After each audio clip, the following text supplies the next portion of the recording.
Take a look at Bitcoin's behavior following a halving. So what makes this worth mentioning? Here is an analysis of the Bitcoin price for your reference. According to Forbes' real-time billionaires list, Elon Musk of Tesla is the wealthiest person in the world as of June 1st, 2024. Nonetheless, Satoshi Nakamoto, the man behind Bitcoin, may one day amass more wealth than Musk. For the mysterious creator of Bitcoin to become the wealthiest person in the world, the price would only have to rise by 210%. Peter Schiff, an advocate for gold, and Nobel laureate Paul Krugman differ on the topic of inflation. Even if Krugman thinks the inflation surge is past, Schiff says we shouldn't listen to him because he didn't anticipate the inflation bump. According to Schiff, every single indication is pointing to inflation picking up speed again. The halving took place right before the end of April. At what point did that occur? 4. The uninitiated, the halving is the point at which bitcoins are created by solving extremely labor and resource-intensive mathematical equations. Plus, you'll get a certain amount of Bitcoin when you figure it out. Also, that incentive is half as much as it was 4 years ago. A halving describes this, and this week I ran across someone who brought all of this to my attention, and I just must give this man the credit he deserves. Thus, Wences Caceres is his name. In addition, I believe that Wences in Silicon Valley was Bitcoin's initial point of contact. It was in 2010 when he first showed it to me. He really brought up the story again, I think. At Warren's Hummus, he proudly announced that he is Argentinian. Since he is Greek, I will do my best to mimic his accent. Chamath, are you saying that you won't be purchasing Bitcoin? Consequently, the moment I heard the tale, I was enchanted. When I was younger, I recall phoning the family office and demanding that they get me 1 million of these. On top of that, he was worth about $1 million. Are you kidding me? He asked. Furthermore, I insisted that there was only a small appetizer. We will proceed to the main dish. What matters is that he has done an outstanding job of both comprehending and advocating Bitcoin. For turning me on to this, I am eternally grateful to him. However, while we were in his presence a few days ago, he brought up the idea that one should carefully examine Bitcoin's trend following a halving. Therefore, I was genuinely interested. As a result, I had Quinton, one of my teammates, put this together. Right now, Nick, I want to turn to page 1. So what makes this worth mentioning? Here is an analysis of the Bitcoin price for your reference. Consequently, 2 halving cycles have transpired. In addition, I requested that he revisit the price performance 12 months, 18 months, 32 months, and 1 month following a halving. When a Bitcoin halving first occurs, there are a few windows of opportunity when individuals reevaluate the situation and attempt to make sense of it. In my opinion, that covers the first month and, to a lesser extent, the first 3 months as well.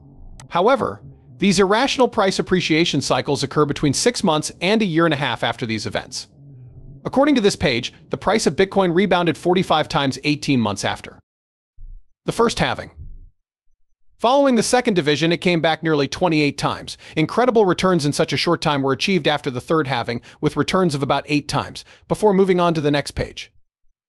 What follows is an illustration of the price performance following each of these halve cycles as seen in the graph. So what makes that so intriguing? Moreover, this has the potential to lead to price rise if past performance is any indication. The other thing that has happened is that Bitcoin has been commercialized. We discussed this as my big prediction for 2024, which is that these ETFs will truly enable Bitcoin to leap the chasm and experience its primary crucial moment, correct? Again, they are only averages, but if you apply them, you get. Those are not forecasts in the slightest. All right, I simply want to clarify it.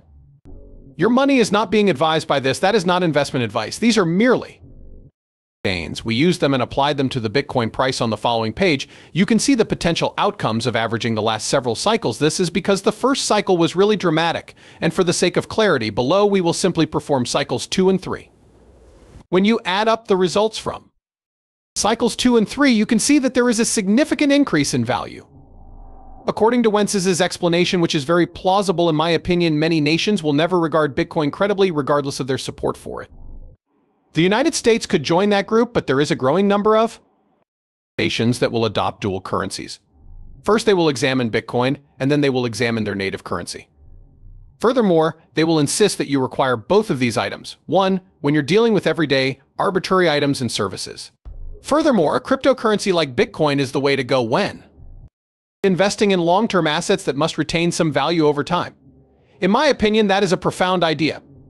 By analyzing this price chart, one might deduce that whenever this asset reaches these levels of appreciation, it will supplant gold as a medium of exchange for physical goods. When you combine it with the concern that some people have about the depreciation of the currency, I believe you will begin to perceive some intriguing possibilities. For some reason, I found this to be an intriguing. Our disclaimer is as follows. It was an intriguing thing he wore me.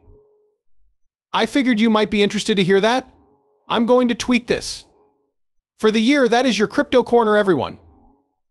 Because they aren't concerned about anything, young people don't bother to cast ballots.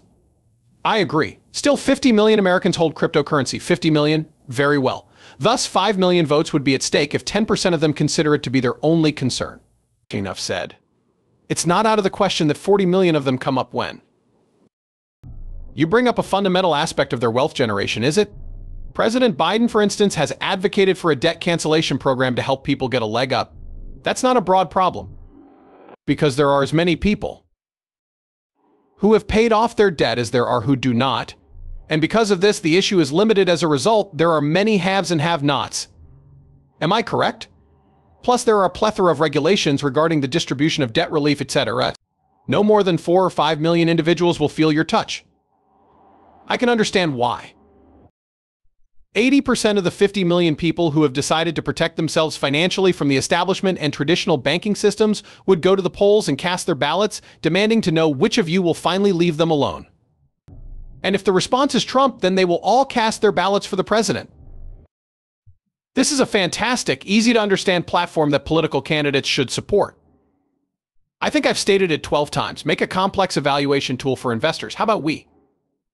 A plethora of blossoming flowers, so that nobody has to risk their whole fortune. Anyone can create whatever cryptocurrency project they desire. All that's required to purchase it is a basic exam, similar to getting a driver's license. If so, you can confidently purchase cryptocurrency. We can proceed once you create a test for sophisticated investors. Since we're already in Crypto Corner, Chamath, before we exit, when will my ape be worth money again? How long till my monkey can fly again? Absolutely not.